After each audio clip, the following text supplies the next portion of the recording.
Welcome back, ladies and gentlemen. Steven Devries here, having just come off the Excel race of probably of the weekend. And now we're going to have some more action with the Formula Fords on track. We've got Dan McCarthy here, we've got Josh Baggs here for the final race. Jim, you guys have been going through the pit lane. First and foremost, as the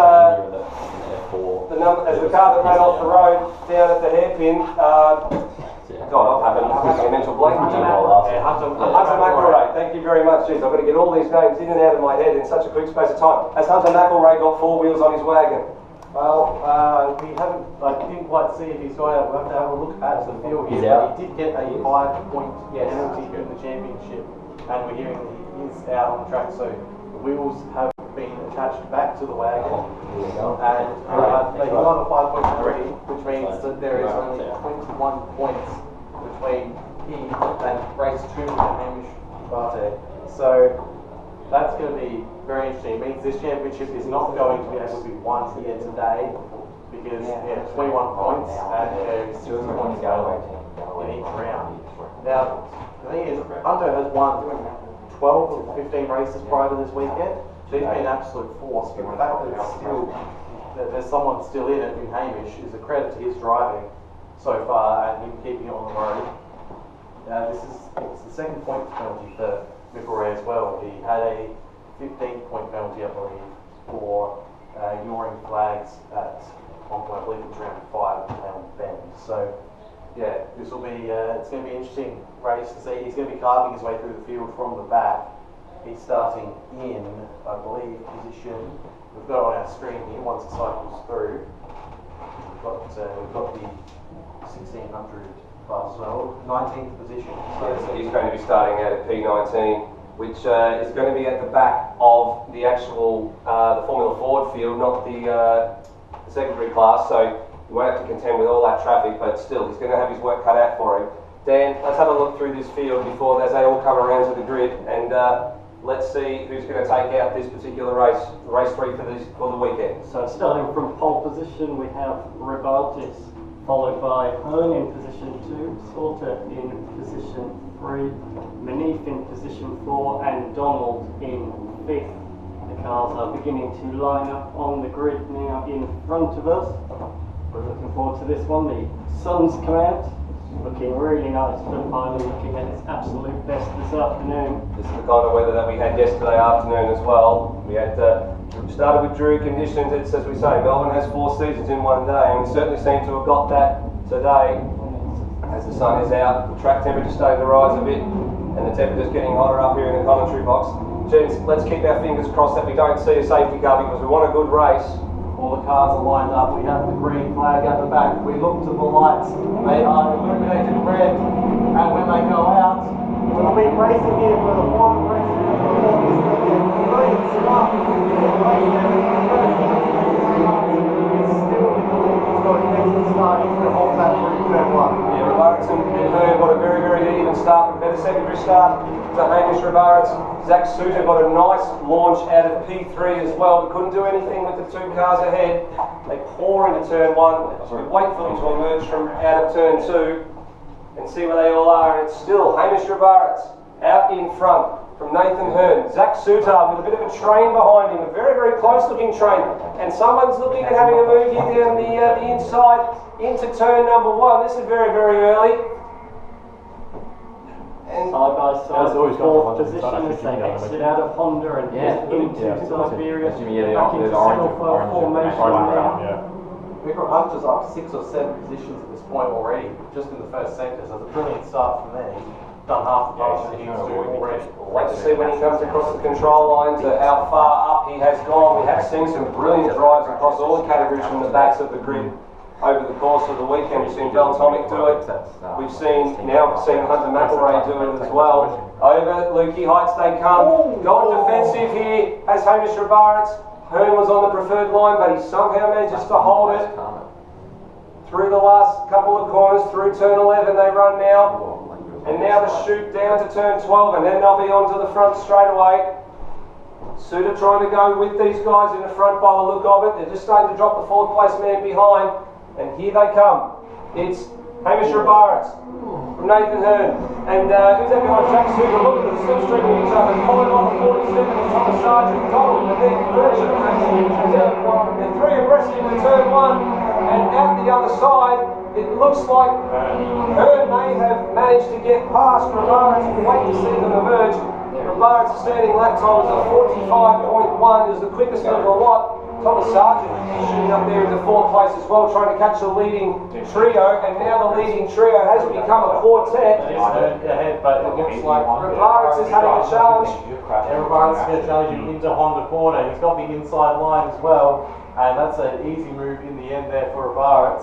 He's held it on the apex as well, so there's no way Hearn's getting back through there. Hearn a bit cheeky on the front straight here. Came across and almost cut off Suter's nose. Suter had to take some avoiding action, so he didn't go in the wall, but he's still holding on to this group. So the leading quartet go up the back. Meanwhile, further down the field, in the secondary classes, Leanne Tander leading that particular field as well. We wait for them to emerge. Over the top. Leanne's been topping almost every single session in the A class this weekend. She's had a cracking weekend of racing. And she'll be going up to the mountain with Garth, no doubt, next weekend as well. The Bathurst 1000, ladies and gentlemen. Always full of action. We've got a spinner. We've got a spinner down there at turn number 10 at NG. Getting back on the track, they managed to keep the car running and going. It was in the mid-pack field. Here come the leading quartet to the front straight. And as they come down, it's still Hamish Rivara. Leads lap 2. To the inside goes Hearn. Suter just dropping away a little bit. Sargent trying to go with them. Then we've got a massive gap in the cars across the line, going too wide and slips through into turn number 1. And coming out the other side here, looks like it, I think that might have been Bircher or Donald having to stick their nose up the inside and managed to get a bit further ahead and come up into P5, but certainly a hotly contested battle for P5 into turn 1 as well. I was going to say it was Manif who went off at NG, so that's unfortunate for him. He's been doing pretty well this weekend.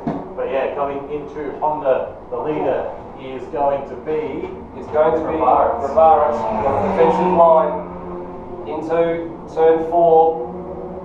The top two are trying to make a decisive breakaway from the second two in the quartet. There's a bit of a gap forming as they head into the H-end. Yeah, so they're trying to stay with them, and the quartet just starting to break away. We might have lost power. Can you check the rack downstairs, Ben? Yeah. Alright, so sorry about that, ladies and gentlemen. We're back on the air. Something must have happened. But now, down to turn number 10, the leading quartet. Still battling it out for first, second, third, and fourth. Look at the gaggle of cars behind the P5. With Dean there. So he's into the top 10 now. Here they come, onto the front straight away. It's still Hamish Rivara, Nathan Hearn, Zach Suter, followed by Thomas Sargent. Across the line is the 60 car of Donald from Missouri's Bircher. Prince Hunter McElroy has made it up to 9th place, and Liam McClellan, who was the other victim in that party, is 10th out of the top 10. Look at 3 wide into turn number 1 as well, and they managed to sort themselves out for the minor placings as well. McElroy was only a couple of tenths behind two cars, Prince and Bircher, heading into turn 1. It's side by side for the lead as they head into Honda, sorry. Here they come, rounding Honda corner. Good fight for the lead as they head into Siberia. It's back to a 4-car train now. But those front 4 are quite far ahead of the 5th place battle. Top 4 only separated by 7/10 of a second, but they've got a 3-second margin back to 5th, the battle for 5th place. McRae's up to 6th now, I believe. McElroy was 9th when they crossed the line, potentially up as high as 6th as they come through the back section of the circuit. We wait to see them as they come over, and it certainly looks like Hunter McElroy is 6th at the minute and eyeing off a move on Donald for 5th place. Another lock up into NG again. He'll be having flashbacks to the race 2 there. He certainly will. We don't want to see another lock up there, and we've had a good streak of green flag running as we complete lap number 4. With 6 laps to go, McElroy may even make it to these front 4. Well, early this we've got some overlap here. And now slots back into line Nathan Hearn behind Hamish Rivara. McElroy side by side with Missouri's. And it's got up the inside again. yeah, he slipped straight back into the slipstream, got that run, and got the as they come out of start the loop, he has managed to hold it. This is a stunning drive from Hunter McElrea, already up to 6th place, challenging very, very strongly for 5th. Having a look at the times as well, is the quickest time for the race is Sargent with a 1:37.15. Down into on the corner, it's still Rivara leading, and that 4-car train is getting closer and closer and closer together every lap. It looks like Hunter McElrea may have made the move on Mazuris to get up to 5th. Yeah, he's in 5th now, so he's going to absolutely set sail for this front four. He's clearly got the pace. He's going to be absolutely, we'll see what his lap time is. Probably on this lap, because he's still passing people. The next lap will be the one that is really interesting to watch. 4.5 laps to go as they come past the hay shed and up and over Lukey Heights for the 5th time. Just stretching away a bit here. So just having got Suda up the inside, MG, is he going to hold it? He is. He's done an excellent move there, and he's going to try and head for this top 2. He's in the final podium position now. Great move by Sargent, gets past Zach Suda. Suda's going to come back at him though on the straight. He's tucked right in there. Now the 4-car train has become a 2-car breakaway, and another 2-car break behind that. Rabarit still leads, Hearn behind. Suda still looking for another way past Sargent. Won't get the move done to turn 1. McElrea across the line with Mazuris behind. Mazuris hasn't given up hope here. Having another look to the inside at turn 1. McElrea slots back in, lets Mazuris take the place, and he tries like something else on the lap that we're on right now. Yeah, the problem McElrea's going to have now is that he's not going to get away from that line. They're going to be slipstreaming each other. It's going to be very difficult for him to get up to his front group. It looks like Barrett's is going to have a go on Hearn. Hearn held that position through southern loop. Let's see how they go into Honda corner. It's going to be advantage Hearn into Honda corner. But behind, looks like Salter's getting the go on Sargent there. Yep, it's Suda and Sargent still very, very close together, and Hunter McElrea's found another way back past Mazuris as he leads that gaggle of cars for 5th place. Got a couple of car lengths now on Mazuris, heading up through the back. Looks like we've had Horston come into the pits. The Bart Horston in the pits, so At the end of the last race on the back of a flatbed as well. yeah, unfortunately that means 3 DNFs for 3 races for Bart Horston. Leanne Tanders up in the front of Group Class A once again. She's got quite a comfortable margin of 17 seconds over Jones. Well, here they come to complete lap number 6. Over to the pit wall comes Hearn, hotly pursued by Rivara. Suda very, very close behind him is Sargent. McElrea crosses the line. Mazuris behind McClellan's moved up to 7th. Briggs down to 8th. Bircher and Donald make up your top 10. The passing move looks like it's being made potentially here by Delario on the lead into turn number 1 and gets the job done. And now they've found out 3 wide a bit further behind. That's beneath Nicholson and Goodman by the look though. No, might be a bit further back. Still a challenge. Hearn and Rivara into turn 4. Hearn on the inside. Gets the job done. Great pass at turn 4. Zach Suda and Sargent still going at it back there for 3rd and 4th. McElrea's just really not able to get this break. It's going to be very frustrating for him, but that whole group is actually catching up to the front 4. So we'll see if that brings that whole group in. We'll have 2 laps to go next time they cross the line, so about 2.5 laps. So if that group can get up to those 2 by the final lap, we can have a great season. Over the top of Lukey Heights for the 7th time come the 2 leaders. So far the front 2 have been leaving each other a bit around. With 2 laps to go, will they start to squeeze each other out? We'll have to wait and see. Well, behind them it's Suda and Sargent, and behind them it's Hunter McElrea trying to get on, desperately to get onto the back of the 3rd and 4th place duo. Cross the line. Hearn will lead this lap, but he's going to get some overlap. There's nothing in it in the control line. 300ths. As Rivara goes down to the outside, he'll have the preferred line for turn 1, and he hangs on. Suda and Sargent going through. and McElroy dragging the rest of the cars behind him to try and catch up to that fourth place on Sargent. McElroy gained half a second on Sargent on that last lap, but is that enough by the end of the race? It might be for third position, but I don't think it will be for the lead. Certainly doesn't look like it'll be for the lead. Here's Hearn. Hearn having another look at Rabarits down into turn number 4. He did it there last time, and he gets the job done again. And Suter and Sargent still squabbling over third place, but they're dropping further and further back from the leading duo. That's bringing Hunter McElroy closer and closer as they continue to squabble. Hunter might be lucky to pick up another place or two with a lap to go. Looks like Rabarits was a bit close. He might be getting turned up into Hayshed. Well, we'll see as they come towards the lights now. And he's only, I know it's still Hearn, I believe. There's definitely overlap going into the Hayshed for sure. Yeah, so Rabarits is looking introspective here. He knows that if he just stays ahead of McElroy, he's going to gain points on him and really keep his line, but his DNF will be very damaging to his chances of winning this Formula Ford Championship. Here they come around the final turn. In lieu of the white flag, we've got the last lap board is at the ready. Here it goes. Rabarits is all over Hearn like a cheap suit. Down the outside, Rabarits goes again. 2 hundredths of a second between them as they cross the line and head side by side into turn 1. Rabarits gets it done around the outside, but we've seen Hearn affect the pass back into turn number 4, and we're going to turn our attention to there as well to see if he can get it done again. And then we'll be all down to the line after that. So Rabarits still leads Hearn. The battle for the victory is theirs and theirs alone. Zach Suter and Thomas Sargent have just managed to split apart here with Sargent when they cross the line.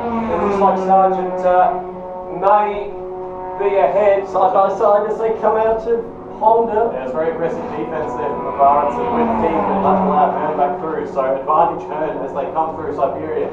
But we did see last lap Rabarits managed to make his way. He was ahead of the line by 200ths of a second.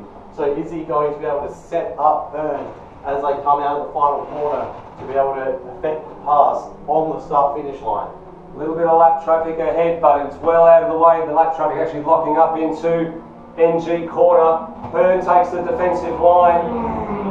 Rabarits settles in there. Suter and Sargent behind him. Hunter McElroy's closed in. He might be a bit too far back. Hunter McElroy to challenge the 4th. Here they come for the final time out of the last turn. Is Rabarits going to set Hearn up? Here they come, ladies and gentlemen, to the line. Rabarits on the outside, Hearn on the inside. It's going to be Rabarits is going to get the job done. Set him up previously. Suter managed to finish 3rd for Sargent. Hunter McElroy drove a great race to get up to 5th. Lewis, McClellan, Prince, Donald and Birchie in top 10, but he set him up brilliantly at the last turn, didn't he? Yeah, 500ths of a second in the end. I thought Rabarits might have gone a bit early there, but he just pulled out straight away. He drove around him all the way down to the first corner. So good job there for racing. Excellent drive from McElroy. He's made up for race 2 there with a stellar drive through the field to 5th place. We look down the list as well for the Class A cars to see the leading people in that particular category, and it's still Leanne Tander. And she comes out to the final corner. Coming down to the final corner and down to the line now. There you go. The 42 is across the line to win in the Class A. Comprehensive victory there for Tander. Very, very comprehensive. Look at it. It's basically daylight to the next car. Second in class hasn't even got to the final corner yet. Yeah, it's actually on for 3rd though, further back.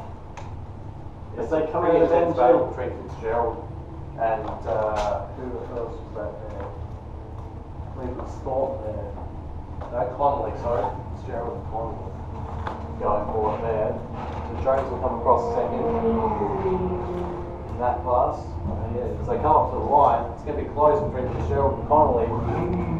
It's going to be really close. Very, very close to the line. Jeez, that's as close as you can get. Fitzgerald just pips Connolly there by 100th of a second. 13 thousandths of a second. Incredibly close. There's been a lot of close racing this weekend, and the Formula Fords have certainly delivered. So we just get the last couple crossing the line now. Well, they're going to be coming in off the final turn.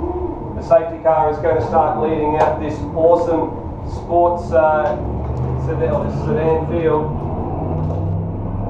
So thank you, Josh, and thank you, Dan, for your efforts in the Formula Ford category. But right now, this has been Steve Devries, and we're about to hand over to Luke Ingley and the flight controllers. I'll take it all.